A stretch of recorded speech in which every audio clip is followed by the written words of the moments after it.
YouTube bound community, Brian Wilson fans, random people on the internet, my name is Giggens. We're here today to talk about Brian Wilson, Imagination, released in June of 1998, produced by Brian and Joe Thomas. This was an album that came out after years of Brian sort of being in and out of the studio, working either with Joe Thomas or Andy Paley. The 90s were actually a very productive time for him. There just wasn't a lot of stuff that got released. And after the Beach Boys album kind of fell apart in the mid-90s after 2 or 3 songs, his focus got shifted, and he met up with Joe Thomas, and they sort of decided to put a solo album out for Brian. They call this his third solo album. I call it his second. I don't count I Just Wasn't Made for These Times as a solo album. Yeah, he's doing his own songs, but he's covering a lot of his own songs. He didn't sit in the studio and think, I'm going to write a bunch of new songs. This is that. A lot of people have problems with this album, with Joe Thomas's production, and I can see that. I mean, Joe kind of went in and did this very adult contemporary kind of sound, you know, very layered late 90s production, very dense, very reverby in a slightly cheesy way. And Brian has gone on to say that it wasn't his favorite thing that he's ever done, which is sad because I really think the songs on this album are fantastic. There's some great stuff on here. I really enjoy playing this thing, and I can see where moments of the reverb is too much or the production is too syrupy, where they could have done something a little bit more rough or a little bit more dry in its production. But it was also the 90s. You know, Brian was in his 40s at this point, so it was like, or I guess he would have been in his 50s. And they were probably just trying to get on ACC radio and get anybody to listen to it. It didn't do too well, hit number 88 in the charts, and didn't stay on the charts for too long. You know, Your Imagination was a top 20 single, which is mind-blowing. But I really enjoy this album. Yeah, take it for what it is. When you listen to the songs and the lyrics and you hear Brian doing almost all the vocals by himself, it's an incredible piece of work. You know, after this, Brian and Joe wouldn't really work together for quite a long time until That's Why God Made the Radio. You know, Brian started to work with other people after this. But, you know, it's funny because he worked with Andy Paley so adamantly in the early 90s, and they made so many songs together. I don't know why they never put out an album at that time. They would work together again over the years, but like it's fascinating how caught up he got. I guess Joe had an idea and a direction, and Brian kind of felt like, all right, let's give it a shot. So that's what happened. But it opens up with Your Imagination, which is a super catchy, super fun, beautiful song, euphoric chorus. It's just comforting. The vocal the melody is magic. The lyrics are really sweet. You know, I like the part where he's like, you know, used to call the shots around here. Like, so it's a little bit nostalgic. It's a little bit like, oh, self-aware. But it's an instant earworm and a Brian Wilson classic. It's one of those songs where you hear it and you're like, that's a damn good song. Like, you know, the horns on the background, the guitars have a little bit of grit. The touch of reverb on this one is nice. It's not drenched in reverb. It doesn't sound cheesy. It's just a really sweet song, very catchy, hummable, excellent opener. Definitely a career highlight in terms of his solo career. I love that song. Which leads into Sherry. She Says That She Needs Me. I almost called it Sherry She Needs Me, which is what it used to be called. Sherry She Needs Me was a song dating back to 1965, which would have another life sometime in the mid-70s. Brian just constantly worked on this song.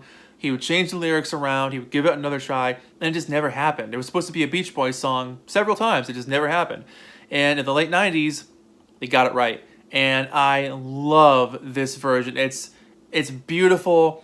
It sounds like the 60s. It's an extremely solid song. The construction of it is fantastic. The different sections of it, the drums, you know, there's a couple of stop breaks here and there. Vocally, Brian sounds absolutely incredible.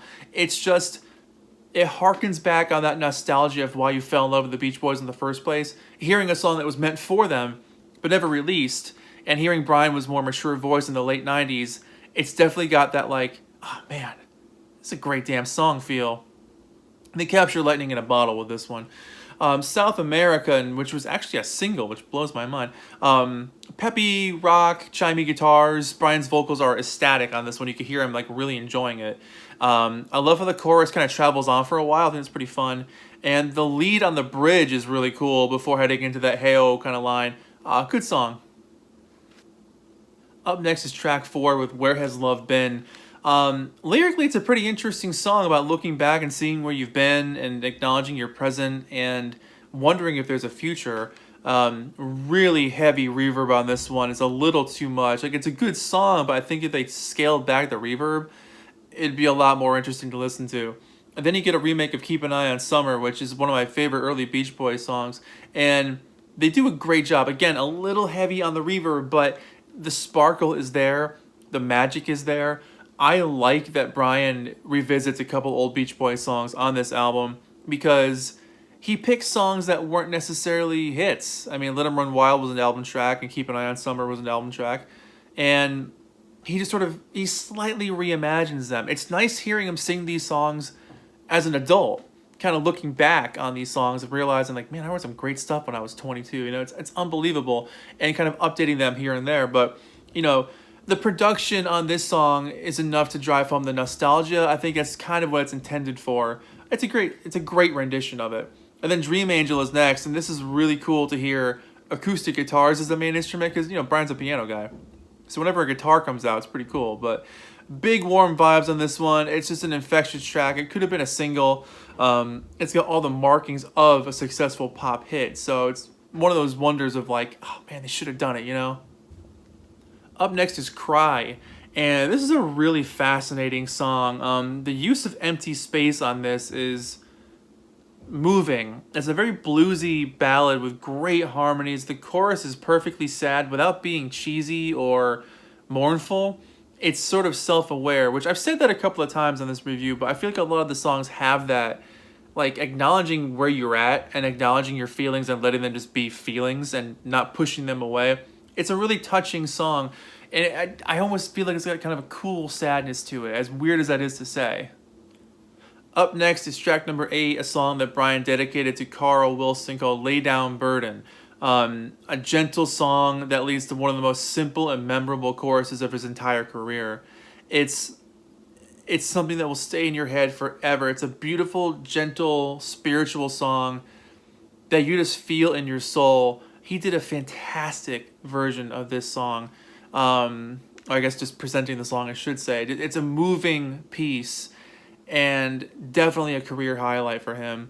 Then you get Let 'Em Run Wild, which is a great remake, because Brian was never a fan of his original vocal. He always thought he sounded like too much, like, you know, too nasally and too high. So he wanted to do something as a grown-up, I guess, with his adult voice. And he did it, and it works really, really well. There are moments of falsetto, for sure, but it's just a nice, mature take on a very, very fun song. More mellow, if you will, but I dig it a lot.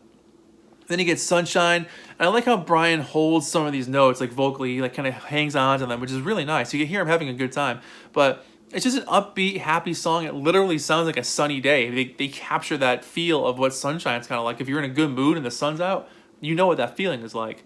It's incredible. But one thing I noticed on it, the piano at one point near the end sounds like that song Clocks by Coldplay. So I'm wondering if Coldplay was a fan of that song and sort of ripped it off. Listen to it again. You'll see.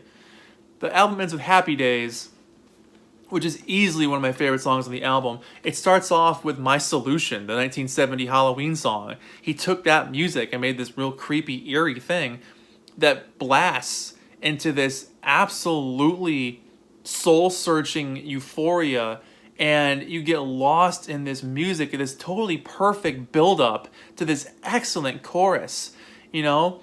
It's a real interesting juxtaposition of a song, because it starts off with these like almost like lullaby chimes before going to this monster mess of craziness, and then finding the resolve, finding the happiness, finding the calm in the storm, finding a constant. It's a brilliant song with impactful harmonies. Brian's given it all he's got on this track. It's an absolute perfect closer, and for me, one of the best songs he's ever done in his solo career. I absolutely treasure this song. I wish more people talked about it. It's bloody great. But yeah, here's the back cover here. This album, to my knowledge, has never been released on vinyl. If I'm wrong, please let me know. But I've never seen a vinyl copy of it.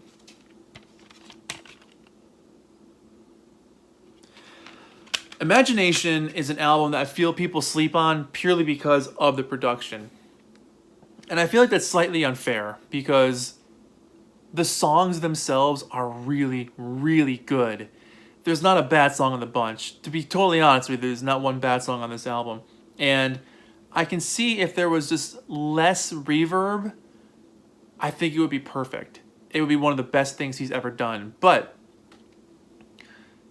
I don't want to say we're judging, but we're looking at this thing as it is. And the super syrupy late 90s radio adult contemporary production feel puts a damper on it. And I remember when I first heard this album, probably in 2005 or 6. I was somewhere around 2005 or 6. At that time, this album sounded dated. And at that time, the album was 7 or 8 years old. If you look at an album now from 7 or 8 years ago, it pretty much sounds exactly the same as anything now would sound. But at that time, the 90s seemed like they were a million years ago. And when you heard something from 1998, it was like, this is bloody old, man. And it sounded like it. I remember hearing it for the first time being like, oh, God, the production sucks. I was so let down by like that. It was just like a soulless, syrupy, please play our song on the radio feel. And I was like, oh, God. But over the years, I should also add that I really, from the start, loved She Says That She Needs Me and Your Imagination. Those two songs were like my favorites from day one, and Happy Days. But over the years, as I've played this thing more and more over the years, I've come to appreciate the songs on their own for what they are. And I can kind of separate the production from the core elements of what make up these really excellent songs. So it's a tricky album because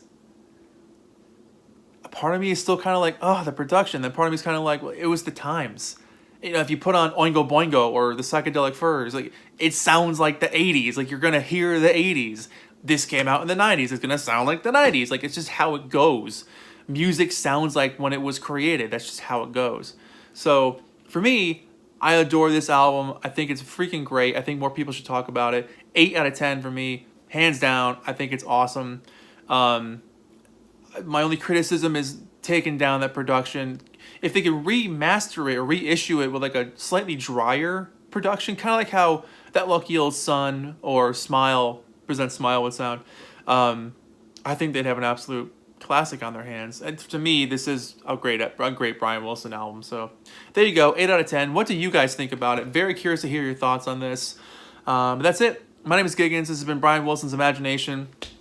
Thank you so much for watching. See you guys in the next video. Take care of yourselves. Bye-bye.